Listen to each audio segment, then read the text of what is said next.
आदरणीय संचालक महोदय, प्राचार्य महोदया एवं सभी शिक्षिकाएं एवं मेरे प्यारे छात्र छात्राएं, आज हम सब हिंदी दिवस मनाने के लिए एकत्रित हुए हैं।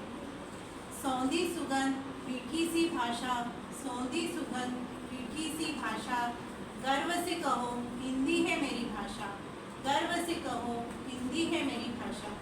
हिंदी दिवस, जिसे हिंदी डे के रूप में भी जाना जाता है, हर साल 14 सितंबर को मनाया जाता है ताकि भारत की आधिकारिक भाषा के रूप में हिंदी को अपनाए जाने का स्मरण किया जा सके।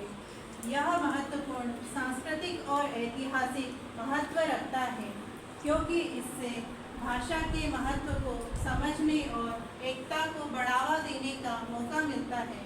हिंदी की आधिकारिक भाषा के रूप में भारत के अपनाए जाने की यात्रा बहुत ही दिलचस्प है। भारत एक विविध देश होने के साथ साथ विभिन्न भाषाओं की बहुमुखी समस्या का सामना करता है। इस विविधता को स्वतंत्रता संग्राम के पूर्व समय में और भी अधिक दिखाया गया था, जब देश के विभिन्न क्षेत्र विभिन्न भाषाएं बोलते थे। भारतीय लोगों के बीच संवाद की गहरी कमी को पार करने वाली एक सामान्य भाषा की आवश्यकता को पहचाना गया और हिंदी एक समुचित विकल्प के रूप में उभरी। 14 सितंबर 1949 को भारत के स्वतंत्रता संग्राम के बाद के नए राष्ट्र की आधिकारिक भाषा के रूप में हिंदी को अपनाया गया।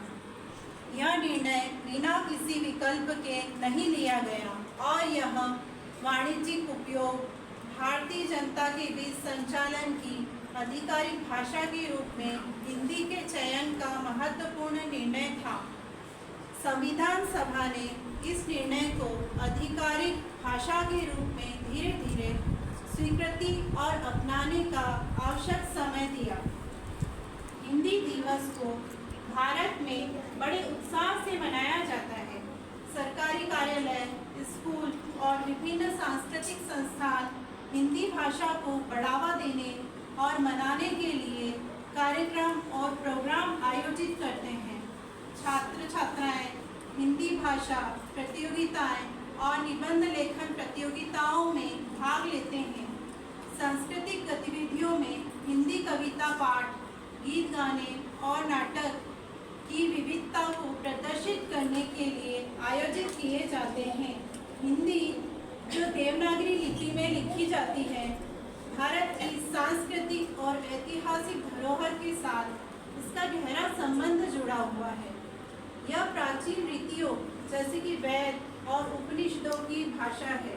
भारत के अनेक शास्त्रीय ग्रंथ जैसे कि रामायण और महाभारत हिंदी भाषा में लिखे गए हैं।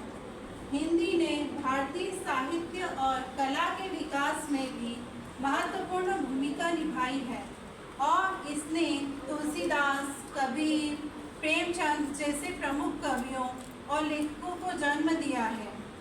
एक और महत्वपूर्ण पहलू है कि हिंदी दिवस युवा पीढ़ी के बीच हिंदी भाषा को बढ़ावा देने की एक नई दिशा सूचित करता है। यह दिन हमें इतिहास को बचाने और बढ़ावा देने के लिए एक साधन के रूप में भाषाओं को संरक्षित और बढ़ावा देने की महत्वपूर्ण आवश्यकता को याद दिलाता है। हिंदी भारत की आधिकारिक भाषा के रूप में इस कथन का महत्वपूर्ण हिस्सा खेलती है और इसे हर साल 14 सितंबर को मनाना इसके संगीती महत्व का साक्षात्कार है। हिंदी से पूरा हिंदुस्तान भरा है, हिंदी से पूरा हिंदुस्तान भरा है, तभी तो दुश्मन हिंदुस्तान से डरा है, तभी तो दुश्मन हिंदुस्तान